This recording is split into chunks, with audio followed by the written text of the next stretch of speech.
naquele lugar. Vamos orar mais uma vez para que possamos participar agora do momento do estudo da Palavra de Deus, da mensagem da Palavra de Deus. Nós vamos estar meditando no tema desta campanha de missões estaduais, é tempo de reconstruir. Nós vamos estar olhando para a Palavra de Deus e pedindo a Deus para falar conosco sobre a reconstrução espiritual. Nós precisamos viver um tempo de reconstrução espiritual. E nós precisamos entender isso à luz da palavra de Deus. Então vamos orar. Santo Deus, querido Pai, eu quero te agradecer, Senhor Deus, por esse domingo, por tudo que a gente já viveu, Pai, desde a primeira hora dessa manhã, pelas reuniões de oração, pelo culto matutino, pelos encontros em família, pelo momento de descanso. Pai, nós agradecemos por voltarmos aqui ao templo para juntos, como uma família espiritual, podermos celebrar, louvar, engrandecer o Teu nome, Deus. Pai, queremos Te agradecer por cada pessoa que está aqui, cada visitante, cada irmão da nossa igreja, Pai, que veio nessa noite para estarmos em comunhão uns com os outros, mas em comunhão contigo em primeiro lugar. Vamos ler a Tua palavra agora, Pai, e precisamos que o Teu Espírito nos ilumine, que o Teu Espírito nos mostre a Tua palavra, a Tua vontade.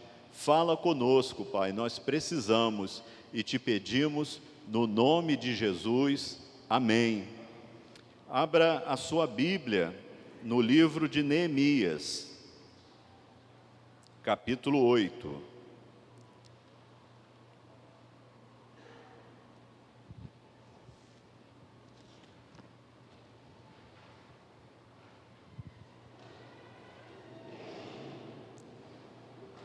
Nós vamos ler alguns textos em Neemias 8 e Neemias 9. Não vamos ler o texto todo, mas vamos dar uma andada em alguns textos desses 2 capítulos do livro de Neemias. É um prazer para mim falar da palavra de Deus em cima do livro de Neemias, né? Eu aprendi a admirar, a amar Neemias, mesmo sem tê-lo conhecido, porque ele foi um homem de Deus, um homem usado por Deus para fazer grandes coisas para o Senhor, para promover uma reconstrução, tanto física quanto espiritual. Então ele é um exemplo, né? Inclusive, muitos empresários, muitos administradores têm estudado o livro de Neemias para se basear, né, no processo de reconstrução que Deus fez através de Neemias, para tirarem princípios também para as suas empresas. E muita gente tem sido muito bem sucedido ao aplicar os princípios bíblicos de administração, de reconstrução, encontrados no livro de Neemias. Mas queremos nessa noite pensar nos princípios bíblicos para a reconstrução espiritual. E antes de ler os primeiros versos, eu quero te fazer pensar comigo. Como está a tua vida com Deus? Como está a tua espiritualidade? Como está o teu relacionamento com Deus? Que nota você daria a si mesmo no seu relacionamento com Deus? Honestamente falando, não precisa dizer alto, em voz alta, não. É para a sua própria reflexão. Você acha que você está regular? Você acha que você está bem? Você acha que você está ótimo no seu relacionamento com Deus? Ou você acha que você está insuficiente no seu relacionamento com Deus? Deus hoje quer te propor uma reconstrução nas bases, dos princípios do seu relacionamento com Ele. A coisa mais importante na vida de um cristão é o seu relacionamento com Deus. é a partir deste relacionamento que todas as outras coisas acontecerão. Se nós não estivermos firmes no Senhor, se não estivermos realmente num relacionamento profundo, diário, aonde nós nos relacionamos com Deus e experimentamos a presença de Deus, nós não teremos sucesso em nenhuma outra área da nossa vida. Tudo ficará fragilizado, capenga, quebrado, se nós não estivermos com o nosso relacionamento vertical em ordem. Então vamos aprender nessa noite alguns princípios importantes. O primeiro princípio, irmãos, que eu quero compartilhar com os irmãos nessa noite, nós vamos encontrar em Neemias capítulo 8, versos de 1 a 9, e depois nós vamos ler Neemias 9, de 1 a 3. Mas primeiro Neemias 8, de 1 a 9. Acompanhe a leitura no Data Show ou na sua Bíblia. Então diz assim Neemias 8, de 1 a 9. Em chegando o 7º mês, e estando os filhos de Israel nas suas cidades, todo o povo se ajuntou como um só homem na praça diante da porta das águas, e disseram a Esdras, o escriba, que trouxesse o livro da lei de Moisés, que o Senhor tinha prescrito a Israel. Esdras, o sacerdote, trouxe a lei perante a congregação, tanto de homens como de mulheres, e de todos os que eram capazes de entender o que ouviam. Era o primeiro dia do 7º mês. E leu no livro diante da praça, que está fronteira à porta das águas, desde a alva até o meio-dia, perante homens e mulheres e os que podiam entender. E todo o povo tinha os ouvidos atentos ao livro da lei. Esdras, o escriba, estava num púlpito de madeira que fizeram para aquele fim. Estavam em pé junto a ele, à sua direita, Matitias, Sema, Anaías, Urias, Ilquias e Maacéias. E à sua esquerda, Pedaías, Misael, Malquias, Rassum, Rasbadana, Zacarias e Mesulão. Esdras abriu o livro à vista de todo o povo, porque estava acima dele. Abrindo-o ele, o povo se pôs em pé. Esdras bendisse ao Senhor, o grande Deus, e todo o povo respondeu: Amém, Amém. E levantando as mãos, inclinaram-se e adoraram o Senhor com o rosto em terra.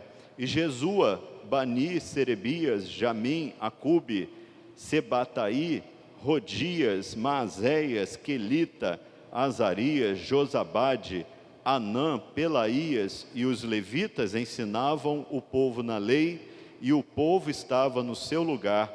Leram no livro, na lei de Deus, claramente, dando explicações de maneira que entendessem o que se lia. Neemias, que era o governador, e Esdras, sacerdote e escriba, e os levitas, que ensinavam todo o povo, lhe disseram: Este dia é consagrado ao Senhor vosso Deus, pelo que não pranteeis, nem choreis, porque todo o povo chorava, ouvindo as palavras da lei. Irmãos, você que já leu o livro do Neemias, você que já ouviu outras mensagens que nós mesmos já trouxemos à igreja sobre Neemias, você sabe que lá no início do livro de Neemias, ele estava trabalhando como copeiro lá na corte do rei da Síria, e ali ele recebeu a visita do seu irmão Anani, que veio de Jerusalém para visitar o seu irmão, e deu a ele péssimas notícias. Quais eram as notícias? A cidade de Jerusalém, a cidade de Deus, estava arrasada. Ela havia sido invadida, as pessoas haviam sido levadas para o cativeiro, alguns ficaram, mas a cidade havia sido queimada. Então os muros estavam destruídos, as portas da cidade estavam destruídas, a cidade estava em situação de miséria, e havia também fome, miséria dentro da cidade. Nesse ambiente, Neemias recebe essas notícias, e Neemias então chora, Neemias sente a dor dos seus compatriotas, e ele ora a Deus, pede a Deus, né, que ele possa ser usado de alguma forma para ajudar o seu povo, para fazer com que a situação lá seja modificada, que haja uma restauração daquelas portas, daquelas muralhas, e Deus abençoa Neemias. Deus permite que Neemias volte com a bênção do rei, com a ajuda financeira do rei, e Neemias então retorna para Jerusalém, para começar então a obra de reconstrução. E a obra avança, os inimigos se levantam, mas Neemias, focado na missão, ele não para, ele continua, e aquela obra é concluída num prazo recorde.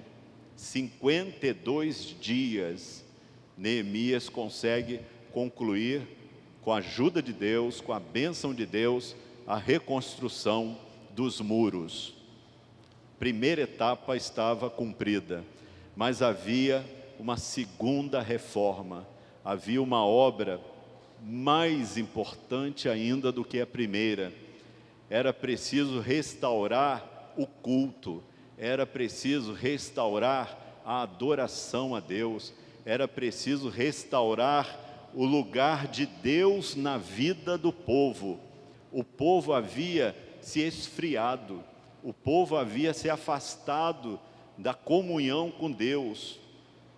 Então Neemias, com a ajuda de Esdras, que era o escriba, aquele homem separado por Deus para ler e interpretar a Bíblia, né, que eles tinham, que eram os escritos da lei de Deus, ele começa a ler a lei diante do povo. Foi o que nós lemos agora no capítulo 8.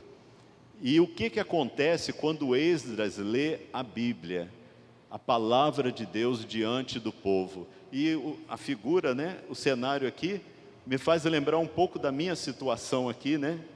Ele tinha um púlpito, era de madeira, ele estava num lugar mais alto do que aonde as pessoas estavam, de forma que todos podiam vê-lo, e ele explicava de maneira que as pessoas podiam entender. A minha oração é que você consiga entender aquilo que Deus está falando nessa noite.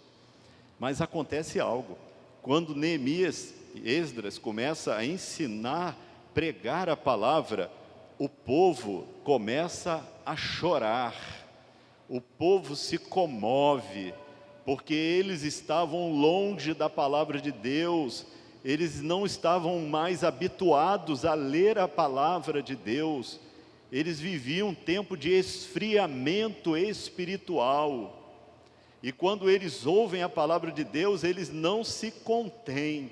E o primeiro princípio, irmãos, para a reconstrução espiritual, que eu quero compartilhar com os irmãos, é o princípio do retorno às Sagradas Escrituras. Meus irmãos, nós estamos milhares de anos depois de Esdras e Neemias, mas o mal que acometeu aquele povo é o mal de muitos hoje. Olha, eu não sei quantas Bíblias você tem em casa, eu tenho várias. Eu tenho Bíblias de várias traduções, eu tenho Bíblia marrom, eu tenho Bíblia preta, as mulheres têm Bíblia rosa, né, e daí por diante. É uma variedade de Bíblias. Mas, irmãos, o que nós temos feito com a Bíblia que temos? Ela tem sido realmente a base da nossa comunhão com Deus? Ela tem sido a forma de nós ouvirmos Deus falar conosco? Eu encontro muita gente que diz assim: eu queria tanto ter uma experiência com Deus, eu queria tanto ouvir Deus falar comigo. Olha, meu irmão, se você não ouve Deus falar contigo, é porque você não vai à Bíblia. Porque quando nós lemos a Bíblia, Deus está falando conosco. Não é à toa que o nome é a palavra de Deus, é Deus falando conosco. Então, quando nós nos dispomos a abrir a palavra de Deus, a Bíblia, Deus se dispõe a falar conosco. Vamos ver Neemias 9, de 1 a 3, é um outro momento em que a palavra de Deus também é lida. Neemias 9, de 1 a 3, no dia 24 deste mês, se juntaram os filhos de Israel com jejum e pano de saco, e traziam terra sobre si. Os da linhagem de Israel se apartaram de todos os estranhos, puseram-se em pé e fizeram confissão dos seus pecados e das iniquidades dos seus pais.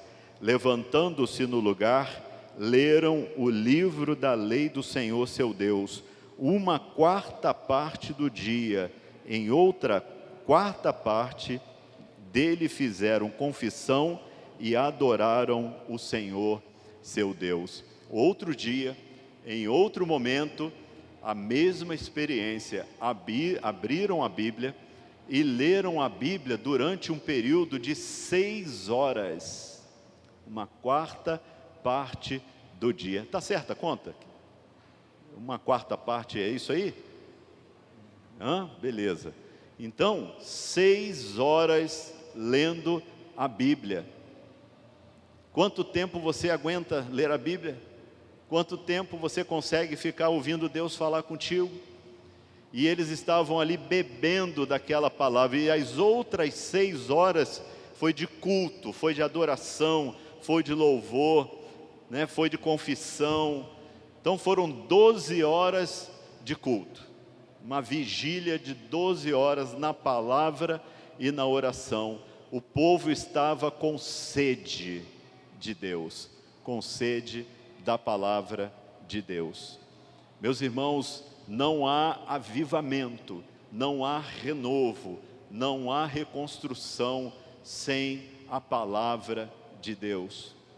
Existem muitas teorias, existem muitas filosofias, mas nenhuma delas serve de base para a restauração do povo de Deus. E quando o povo de Deus, quando os líderes, quando os pastores, quando aqueles que têm a responsabilidade de ensinar a palavra de Deus, se afastam dela, eles sofrem, eles caem e fazem também com que o povo de Deus caia.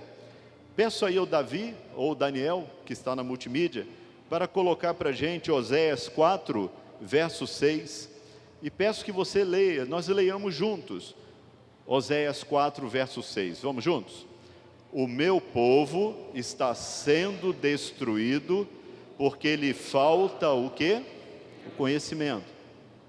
Porque tu, sacerdote, rejeitaste o conhecimento, também eu te rejeitarei, para que não sejas sacerdote diante de mim, visto que te esquecestes da lei do teu Deus, também eu me esquecerei dos teus filhos. Um tempo tenebroso, aonde os sacerdotes, aqueles que tinham que ensinar o povo a vontade de Deus, a lei de Deus, se afastaram. E o povo pereceu, o povo caminhou para o pecado. O povo perdeu totalmente, a sua referência da presença de Deus por meio da sua palavra. Outro texto que fala para a gente nesse ponto também é Mateus 22. Mateus 22, 29. Jesus fala, por que a gente erra? Respondeu-lhe Jesus, errais não conhecendo as Escrituras, nem o poder de Deus. Nossos erros são resultado da nossa ignorância quanto à palavra de Deus, em alguns casos. Mas há outros casos que o erro já não é de ignorância, o erro já é de desobediência. Às vezes nós sabemos o que temos que fazer, às vezes nós conhecemos a palavra de Deus, mas falta fidelidade, falta o desejo de obedecer, de fazer o que é certo, só porque é certo, só porque é o que agrada a Deus. Então, meus irmãos, não há restauração espiritual. Se você está precisando de vigor espiritual, se você está precisando reviver, reavivar a sua fé em Deus, vá para a palavra de Deus. Retome a leitura da palavra de Deus. Deus vai te mostrar o que precisa ser mudado na sua vida. O Espírito Santo de Deus vai iluminar a sua mente, mas você precisará colocar o segundo princípio em ordem. Você vai precisar colocar o segundo princípio em ação. E o segundo princípio é: reconheça os erros cometidos contra o Senhor, confesse os seus pecados. Queria ver alguns versos com os irmãos, e aí eu pediria que você olhasse, estivesse acompanhando na Bíblia, e se o Daniel conseguir, ser ágil aí, colocar aqui, mas eu queria que você fizesse um esforço de acompanhar na Bíblia. Neemias 9:16.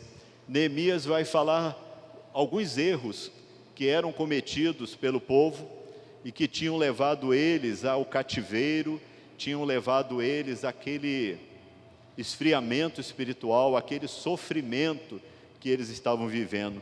Em Neemias 9:16, está escrito assim: porém eles, nossos pais, se houveram soberbamente e endureceram a sua cerviz e não deram ouvidos aos teus mandamentos. Neemias, nesse momento, está fazendo com que o povo lembre que os seus pais, que viveram antes deles, haviam se rebelado contra Deus, haviam sido soberbos. A soberba, irmãos, é o prenúncio da queda. A soberba é o oposto da humildade. Quando nós achamos que já sabemos tudo, que nós podemos tomar as nossas próprias decisões, que nós podemos escolher os nossos próprios caminhos, a despeito daquilo que a palavra de Deus diz, nós estamos sendo soberbos, nós estamos sendo altivos, nós estamos ignorando aquele que é eterno, aquele que conhece todas as coisas, aquele que é onisciente, onipresente, onipotente. E quem caminha na soberba só encontra destruição. Neemias fala de um segundo pecado que o povo cometia. Neemias 9:17. Recusaram ouvir-te e não se lembraram das tuas maravilhas que lhe fizestes. Endureceram a sua cerviz e na sua rebelião levantaram um chefe com o propósito de voltarem para a sua servidão no Egito. Até aí. O segundo pecado que este povo cometeu foi o pecado da desobediência, o pecado da rebelião, da insolência. Eles viveram de uma maneira que eles acharam que Deus não era um líder suficiente. E que Moisés, que Deus havia levantado como líder sobre eles, não estava sendo competente no trabalho que Deus lhe dera. Então eles quiseram levantar um outro líder, eles quiseram se rebelar contra Deus, foram duros, nos seus pensamentos, eles não quiseram ouvir a voz de Deus através do líder que Deus havia colocado sobre eles. Terceiro, verso 18.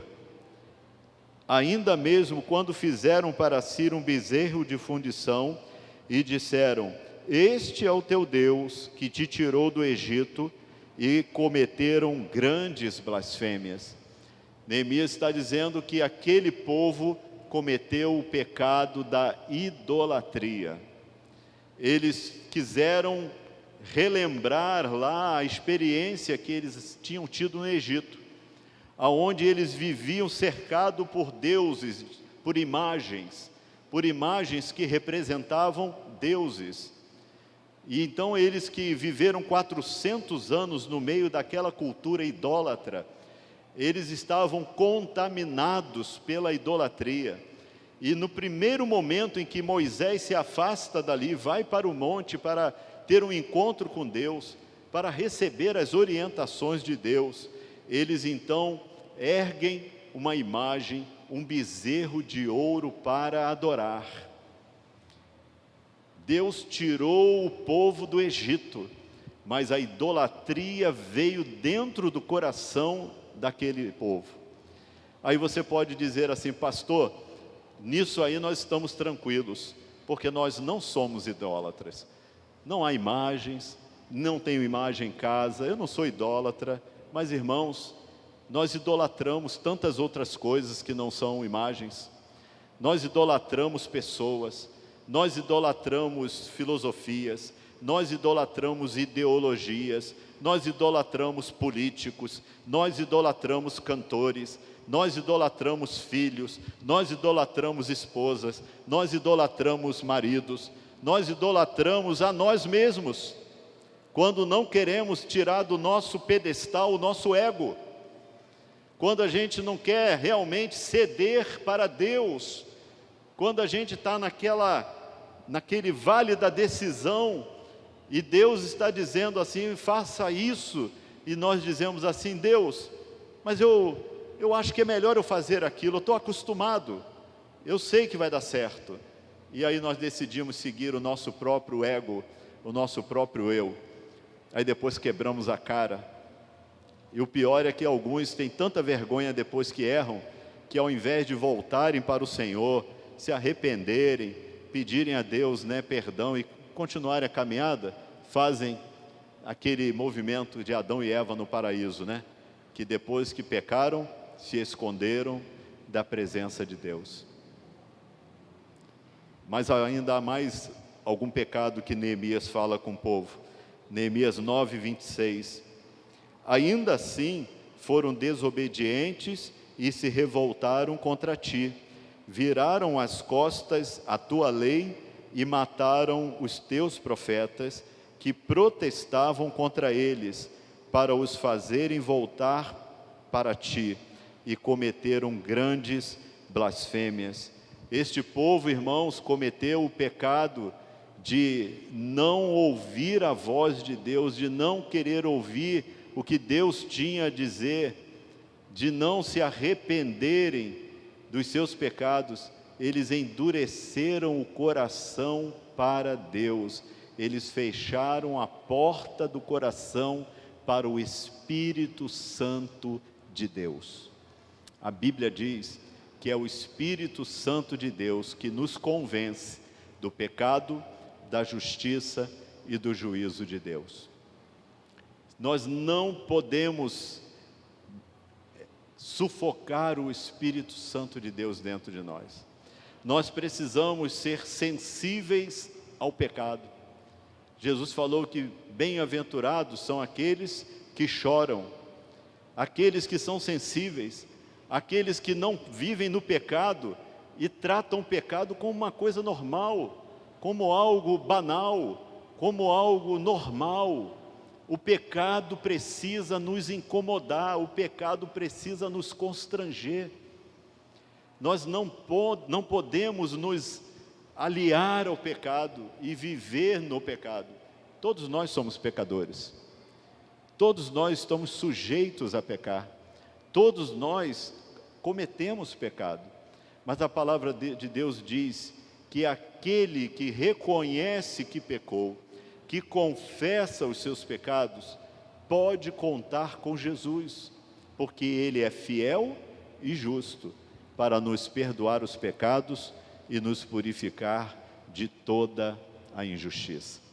Só pode haver restauração, avivamento, reconstrução espiritual, quando nós vamos à palavra de Deus, buscar ouvir a voz de Deus, e quando ouvimos a voz de Deus, deixamos o Espírito Santo produzir em nós arrependimento.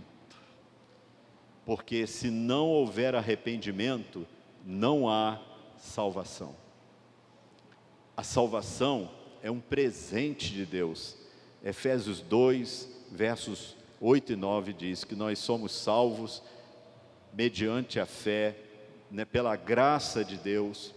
Nós somos salvos pela misericórdia de Deus, é um presente de Deus. Isso não é mérito nosso, não vem de nós, é dom de Deus. E é assim para que ninguém se glorie e bata no peito dizendo: ah, eu sou salvo porque eu sou bom. Eu sou salvo, você não é, porque eu sou melhor que você. Nenhum de nós é bom. Jesus falou a alguém que chegou para ele e falou assim: bom mestre. Jesus falou assim: por que me chamas bom? Não sabes que bom só tem um, que é Deus? Olha, ele sendo Deus, ele desviou a atenção daquela pessoa dele para o Pai, para que ninguém ouse dizer que é bom e que merece ser salvo. Nós somos salvos pela graça de Deus, mediante a fé, e isso produz em nós arrependimento.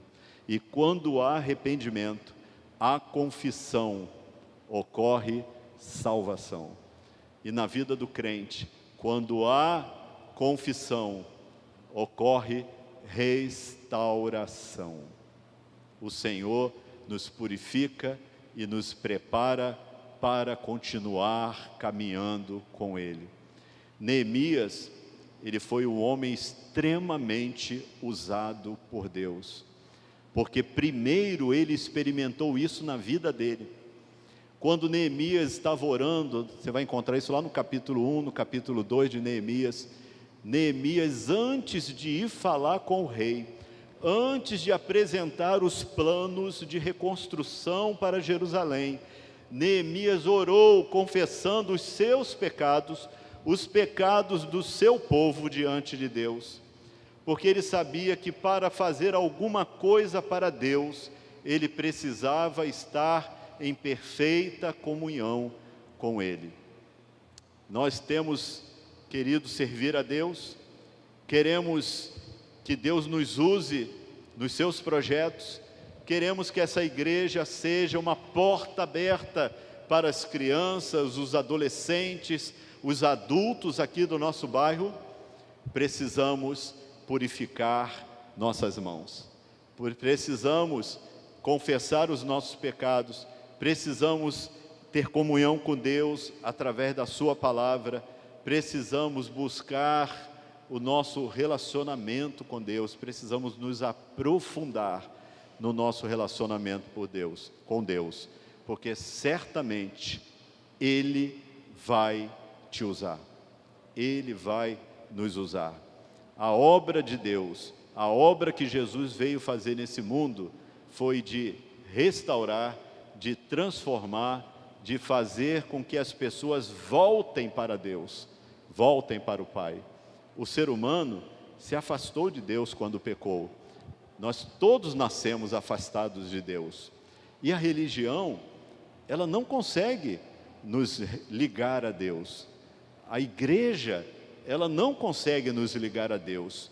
Só Jesus tem o poder de nos conectar de novo com Deus. Ele é a ponte que nós precisamos atravessar para sairmos do lugar aonde estávamos, para irmos até a presença de Deus, o nosso Pai. Deus quer restaurar a tua vida, meu irmão. Deus quer restaurar a tua fé. Deus quer te trazer para junto dEle, para que você o conheça, para que você experimente dEle na sua vida, para que você caminhe com Ele e para que você o sirva com a sua vida. E Ele quer te preparar para isso. Ele quer fazer uma obra completa na tua vida. Jesus, na cruz do Calvário, se entregou por você, por mim, por todos nós, para que, se você crê nele como o único e suficiente Salvador da sua vida, você possa experimentar a transformação que Jesus quer fazer na sua vida. Ele quer te fazer uma nova criatura, uma nova pessoa, com uma nova mente, com novos desejos, com novos propósitos, com novos sonhos, os sonhos de Deus para a sua vida. Vamos orar? O que você pode falar com Deus nesse momento? Qual seria a tua oração nesse momento? Como você pode se posicionar diante de Deus agora? O que você está mais precisando? Talvez lá na sua casa esteja precisando de uma reforma. Talvez você esteja precisando melhorar o telhado. Talvez você esteja precisando trocar o piso da sua casa. Talvez você precise fazer uma obra, uma reforma. Mas a obra mais urgente, mais importante da tua vida é a obra que o Espírito Santo de Deus quer fazer no teu coração, na tua alma.